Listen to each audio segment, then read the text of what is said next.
Lorsque j'ai eu 14 ans, mon père m'a demandé de lui faire la liste de tous mes besoins. Je l'ai fait en y ajoutant même les besoins de mes copines. Il n'a pas hésité à tout acheter. Le soir, au coucher, ma tante m'a fait boire une boisson dont j'ignore la composition, mais qui m'a drogué. Dans la nuit, malgré l'état dans lequel j'étais, j'ai senti mon père sur moi en train de me faire l'amour. Oh mon Dieu. J'entendais ses pleurs et les encouragements de ma tante. Et Oh! ce matin, ma tante nous a fait appel dans la chambre de papa. Il voulait nous parler. Il nous a donné des bénédictions. Il a partagé tous ses biens entre ma tante et nous. L'atmosphère était difficile à supporter. Mon père nous demandait pardon pour tout ce qu'il avait fait de mal. Il nous a conseillé de ne pas faire comme lui, de suivre Dieu. Pour finir, il nous a avoué que c'est lui qui nous avait dépucelé toutes les trois. Oh mon Dieu. Oh là là. Lorsque nous avons atteint chacun l'âge de 14 ans, c'était sur la recommandation des génies. Ouais, c'était sur la recommandation des génies. Mes sœurs et moi étions étonnés et malheureuses, mais incapables de le détester. Il souffrait et il attendait qu'on lui pardonne pour mourir en paix. Ma tante nous suppliait en pleurant, car sans notre pardon... Hello! On Bienvenue. espère que vous allez bien. Yes, nous, on est super contents de vous retrouver sur cette nouvelle vidéo de Une vie, une histoire. Et merci également à toutes les nouvelles personnes qui sont abonnées à cette chaîne. N'hésitez surtout pas à partager au maximum, à réagir en commentaire, oui, à liker et surtout à vous abonner sur notre page Facebook, sur notre page Instagram et TikTok. Ah, c'est vrai, Voilà. hein? C'est vrai. Donc, sur ce, on va aller dans le vif du sujet. Histoire. Raconte. Notre père a abusé de nous. Oh là là. J'ai plus envie de continuer parce que des histoires comme ça, on y va. Oh. L'histoire dont j'ai été victime est honteuse. Je ne serais même pas capable d'en parler à mon mari. Il y a 20 ans, mon père était très puissant. C'était l'une des personnes les plus respectées de ce pays.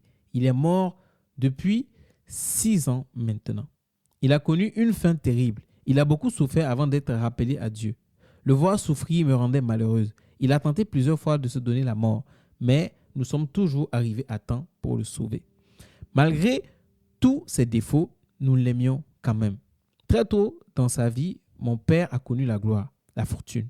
Il possédait plusieurs biens à l'intérieur du pays, des magasins, des stations d'essence, des taxis et plusieurs biens immobiliers. Il avait également plusieurs femmes. J'étais fier d'être sa fille, mais il avait un problème avec les femmes. Elle ne faisait pas plus de 2 mois avec lui. Pourtant, sa fortune suscitait de nombreuses candidates. Nous, ses enfants, étions 3 filles. Je suis l'aîné. Nous étions toutes les 3 de mères différentes. Papa changeait des femmes régulièrement. Nous avons donc été élevés par notre tante, sa petite sœur.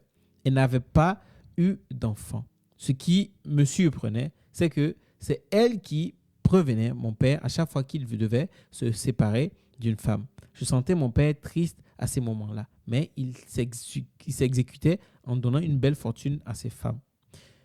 Mes sœurs et moi avons vécu comme ça sans comprendre grand-chose à ses agissements. Attends, je comprends pas. C'est la tante qui donnait... Qui disait quoi, comme un ordre de se séparer. Ouais, en gros, c'est ça. Lorsque j'ai eu 14 ans, mon père m'a demandé de lui faire la liste de tous mes besoins. Je l'ai fait en y ajoutant même les besoins de mes copines. Il n'a pas hésité à tout acheter. Le soir, au coucher, ma tante m'a fait boire une boisson dont j'ignore la composition, mais qui m'a drogué. Dans la nuit, malgré l'état dans lequel j'étais, j'ai senti mon père sur moi en train de me faire l'amour. Oh mon Dieu.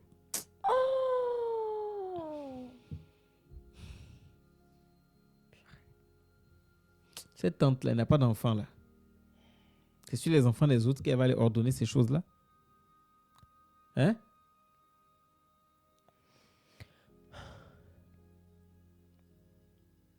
J'entendais ses pleurs et les encouragements de ma tante. Oh! Donc lui-même, il ne voulait pas. C'est quelle tante? C'est quelle sœur? Enfin, je ne comprends pas. Mais je ne pouvais pas réagir. À mon réveil, j'étais presque sûr d'avoir rêvé.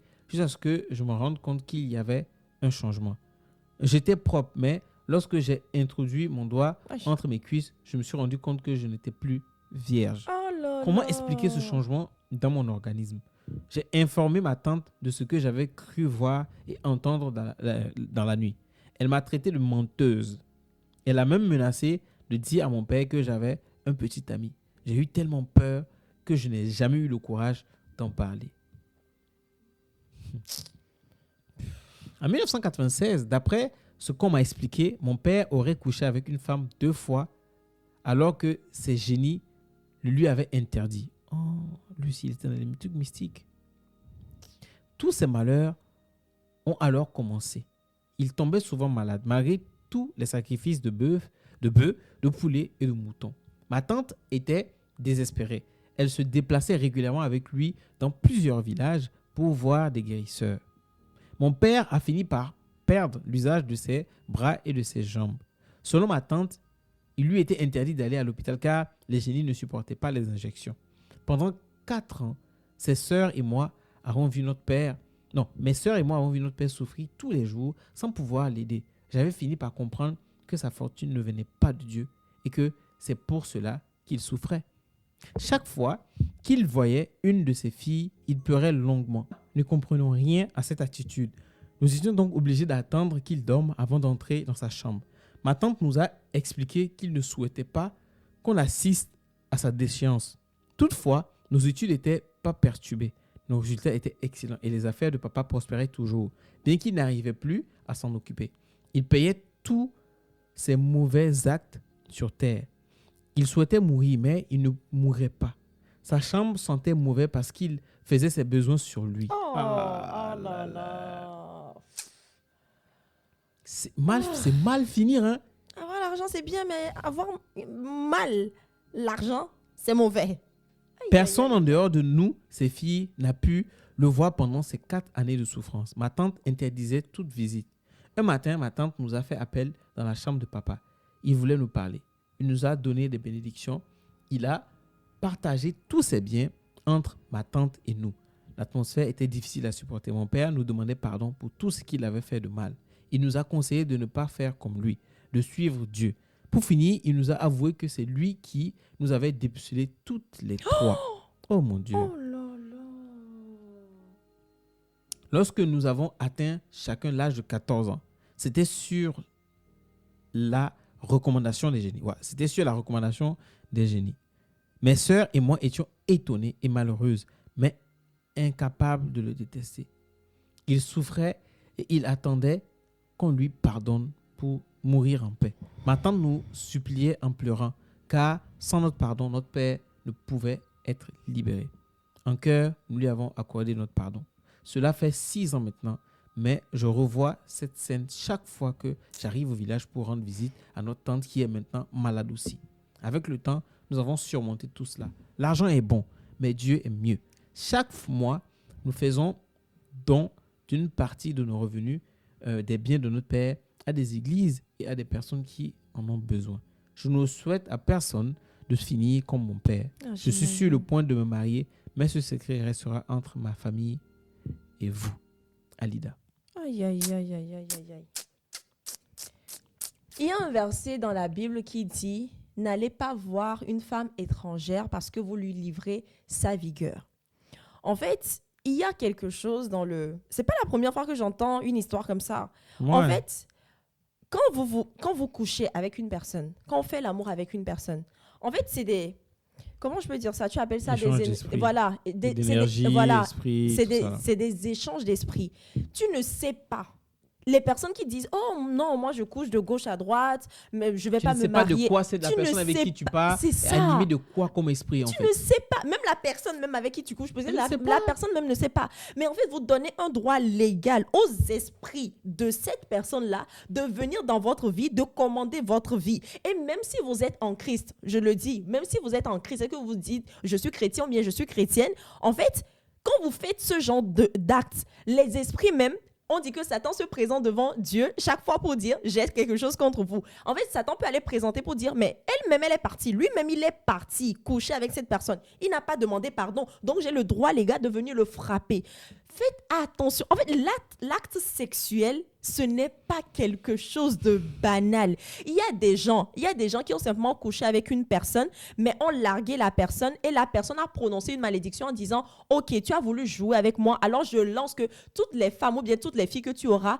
personne d'entre elles ne va se marier parce que tu m'as fait du mal. Alors je prononce cette parole et les filles de la famille n'arrivent pas à se marier parce qu'il y a cette malédiction qui court. » Faites attention. Faites attention avec qui vous marchez. Faites attention avec qui... faire l'amour, là. Faire l'amour, ce n'est pas quelque chose à prendre à la légère. Surtout dans la génération où nous nous trouvons actuellement. Les jeunes filles, les jeunes hommes, on se dit oui, on fait la vie. On ne sait pas quand est-ce qu'on va partir. Donc, allons faire l'amour, allons faire ci, allons faire... S'il vous plaît. Moi, je ne veux même pas. C'est-à-dire que le sexe aujourd'hui est banalisé. C'est ça. À mesure que les années passent, ça. Le sexe, c'est banalisé. En fait, pour avoir des rapports sexuels aujourd'hui, tu n'as même plus besoin. C'est pour un rien. Mais c'est gratuit, en fait. Et les gens n'ont pas compris. Les gens ne comprennent pas. Il y a certaines personnes qui vont se dire, ils ne comprennent peut-être pas qu'ils ont eu un rapport avec une deuxième ou avec un homme. Et il y a une situation qui a changé dans leur vie. C'est ça. Mais ils ne pourront jamais faire le rapprochement parce qu'ils n'ont pas conscience que ce sont des choses qui sont très importantes. C'est pour ça que... Hey!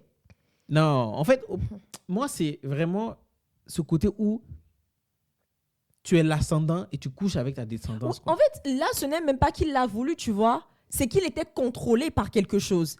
Genre, il l'a voulu, Sandra. Non. Attends, je t'ai expliqué pourquoi il a voulu. Il savait les conséquences. Oui, ok. Mais il a accepté le faire. Oui. Donc, tu subis les conséquences. Tu es responsable de tout ce qui sans entraîner tes enfants, tes filles là-dedans. Ok.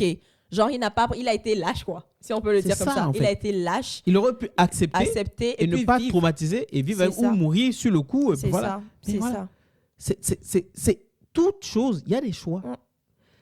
Il a choisi d'avoir de l'argent. De l'argent, mais de l'argent sale. De l'argent à prendre le mauvais chemin de cet argent-là. Et aujourd'hui, voici le revers de la médaille.